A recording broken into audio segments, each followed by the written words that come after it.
नमस्कार दोस्तों, मगध यूनिवर्सिटी में पीजी यानी कि एमए, एमकॉम, एमएससी में एडमिशन के लिए ऑनलाइन आवेदन शुरू कर दिया गया है। इस वीडियो में आपको संपूर्ण जानकारी मिलेगी, कैसे हम ऑनलाइन आवेदन करेंगे, कैसे हम रजिस्ट्रेशन करेंगे, यूजर आईडी, पासवर्ड लॉगिन करके कैसे हम फॉर्म फिलअप करेंगे। तो संपूर्ण जानकारी के लिए इस वीडियो में आप बने रहें। जो बच्चे नए हैं और सेशन 22-25 के हैं और वो लोग चाहते हैं कि हम पीजी करें आगे, तो इस वीडियो को संपूर्ण देखिएगा। इसमें हम रजिस्ट्रेशन के अलावा संपूर्ण जानकारी बताएंगे कि किस सब्जेक्ट में आप ऑनलाइन आवेदन करें, किस सब्जेक्ट में पीजी करें, ताकि आपको फ़ायदा रहेगा। और जो नए छात्र एवं छात्राएं हैं उनको यह भी बताएंगे कि पीजी करने के लिए आपको इसमें कैसे एडमिशन होगा, मतलब एडमिशन कैसे होगा इसमें। तो चलिए संपूर्ण जानकारी के लिए वीडियो को स्टार्ट करते हैं। सबसे नंबर 1 प्रश्न है कि इसमें आपको सिलेक्शन कैसे होगा। तो जैसे आप 12th के बाद यूजी में यानी कि बीए, बीएससी और बीकॉम में एडमिशन लिए थे मेरिट के आधार पर,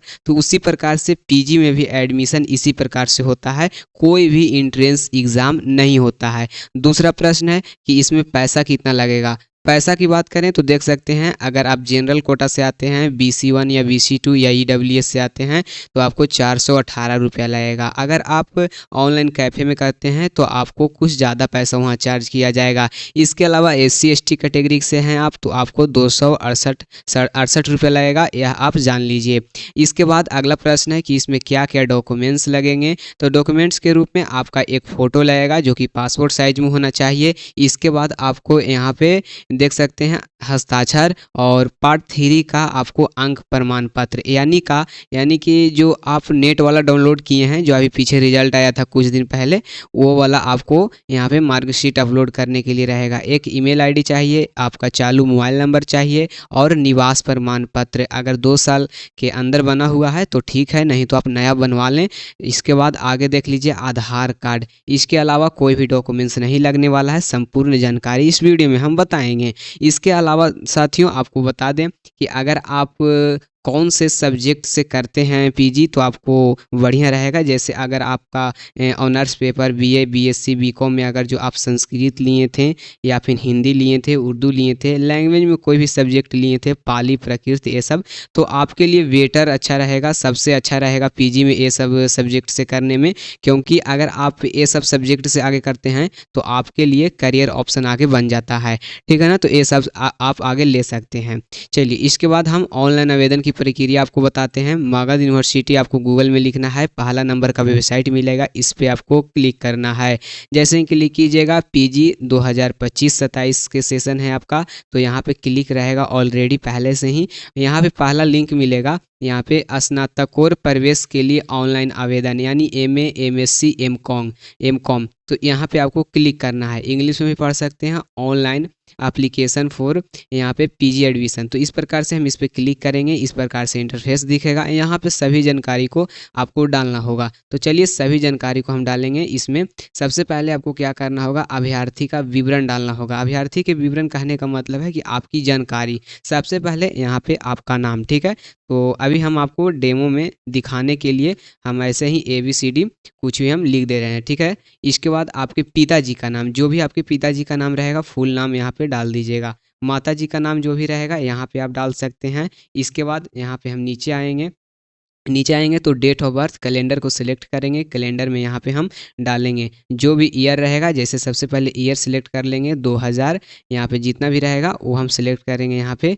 तो यहाँ पे सिलेक्ट करने के बाद हम आएंगे लिंग में, तो आप जो भी हैं, मेल हैं, फीमेल हैं, ट्रांसजेंडर हैं, यहाँ पे सिलेक्ट कर लीजिएगा। आपका रिलीजन क्या है यानी धर्म क्या चीज़ है आपका, तो यहाँ पे सिलेक्ट कर लेंगे। कोटा क्या है, स्पोर्ट या फिर वर्ड में नहीं है आप लोग, तो आप नोट एप्लीकेंट, इस पर आपको क्लिक करना होगा, ठीक है। श्रेणी में आप जिस भी कैटेगरी से आते होंगे इस कैटेगरी को यहाँ पे सिलेक्ट कर लीजिएगा। इसके बाद उप श्रेणी विकलांग कैटेगरी, तो उनको डालने के लिए रहेगा। हम लोग यहाँ पे नोट एप्लीकेंट पर क्लिक करेंगे। इसके बाद देखेंगे यहाँ पे आप आपसे पूछा जाएगा क्या आप अल्पसंख्यक हैं, मतलब अगर आप मुस्लिम हैं तो आप यहाँ यस करेंगे, नहीं तो नो करेंगे। राष्ट्रीयता में आपको इंडियन ही रहने देना है। इसके बाद नीचे आएंगे तो यहाँ पे मूल प्रमाण पत्र, ठीक ना, मूल निवास पूछा जा रहा है तो आपका बिहार राज्य मूल निवास है तो बिहार डालिएगा। मूल निवास प्रमाण पत्र मतलब कि जो आपका यहाँ पर जो मूल निवास या निवास प्रमाण पत्र है ना, तो उसमें एक नंबर होता है BICC करके, ठीक है, उस नंबर को डाल दीजिएगा BICC। और जिस ईयर में बनाइएगा, जैसे 2022 बनाइएगा तो 2022 लिखा हुआ रहेगा, 2025 में बनाइएगा तो 2025 लिखा हुआ रहेगा। इस पर क्लिक कर यहाँ पे डाल देना है। आधार संख्या जो भी रहेगा यहाँ पे डाल देना है। इसके बाद संपर्क विवरण डालना है, मतलब कि यहाँ पे कॉन्टैक्ट डिटेल्स। आपका राज्य ऑलरेडी यहाँ पे बिहार रहेगा। इसके बाद डिस्ट्रिक्ट में आपको जो भी ज़िला से आप हैं वो ज़िला सिलेक्ट कर लीजिएगा, जैसे यहाँ पे औरंगाबाद है, जहानाबाद है, गया है या नवादा है, अरवल है, जो भी आपका ज़िला रहेगा वो यहाँ पे आप डाल सकते हैं। इसके बाद यहाँ पे फिर से आपको ज़िला डाल देना है। अब देखिए ये वाला सबसे पहले परमानेंट एड्रेस को आप डाल लीजिएगा। इसके बाद आपका जो परमानेंट एड्रेस है वो यहाँ पे डाल दीजिएगा। जैसे यहाँ पे क्लिक कीजिएगा ना, copy if same as permanent address, तो इस पे आपको जैसे ही क्लिक कीजिएगा तो जहाँ पे आपका एड्रेस डाला हुआ रहेगा वो ऑलरेडी यहाँ पे आपको डाला हुआ आ जाएगा। इसके बाद नीचे आइएगा, यहाँ पे आपको मोबाइल नंबर डालने के लिए रहेगा, फिर से आपको मोबाइल नंबर डाल दीजिएगा। यहाँ पे ईमेल एड्रेस डाल दीजिएगा। इसके बाद यहाँ पे ईमेल एड्रेस जैसे ही डाल देते हैं तो यहाँ पे ईमेल एड्रेस फिर से डालने के लिए रहेगा, ठीक है। मोबाइल नंबर हम डाल देते हैं, तो इस प्रकार से आप मोबाइल नंबर डाल दीजिएगा, ठीक है। चलिएगा यहाँ पे हम आएंगे तो देख सकते हैं यहाँ पे आपको कॉलेज सिलेक्ट करने के लिए रहेगा। अपना कॉलेज का नाम डाल दीजिए और इसके बाद विश्वविद्यालय में मगध यूनिवर्सिटी डाल दीजिएगा। इसके बाद यूनिवर्सिटी यहाँ पे ऑलरेडी सिलेक्ट होकर के आ जाएगा। यहाँ पे आइएगा नीचे दूसरा नंबर में, तो उत्तीर्ण होने का वर्ष, जिस वर्ष आप पास किए हैं उस ईयर को डाल दीजिएगा। पंजीकरण संख्या, जो भी आपका रजिस्ट्रेशन नंबर होगा, जैसे पार्ट 3 का जो एडमिट कार्ड होगा आपका, उस पर आपको ये मिल जाएगा। क्रम संख्या जो भी होगा यानी कि रोल नंबर, रजिस्ट्रेशन नंबर यहाँ पे डाल दीजिएगा। इसके बाद डिग्री, आप BA या BSc या BCom में अगर आप ग्रेजुएशन किए हैं तो वो डाल दीजिएगा। जैसे हम यहाँ पे BA ह्यूमैनिटी डाल देते हैं। ऑनर्स पेपर क्या था आपका, तो यहाँ पे मेरा संस्कृत था, हम यहाँ पे संस्कृत डालेंगे। अगर आप संस्कृत से आगे PG करते हैं तो बहुत ही बढ़िया रहेगा। चलिए इसके बाद यहाँ पे अधिकतम मार्क्स कितना था, तो अधिकतम मार्क्स में बहुत सारे बच्चे गलती करते हैं और उनका नाम नहीं आता है एडमिशन में, मेरिट लिस्ट में। तो इसके लिए आपको क्या करना होगा, अधिकतम अंक पूछा जा रहा है तो आपको ऑनर्स पेपर का अधिकतम अंक बताना है, टोटल एग्जाम का नहीं, ऑनर्स पेपर का। तो ऑनर्स पेपर का एग्जाम होता है 800 नंबर का, तो 800 नंबर डाल दीजिएगा और जितना भी आपका नंबर यहाँ पे आ जाएगा वो नंबर यहाँ पे आपको डाल देना है। जैसे 634 नंबर आया है तो इस प्रकार से हम डाल देंगे।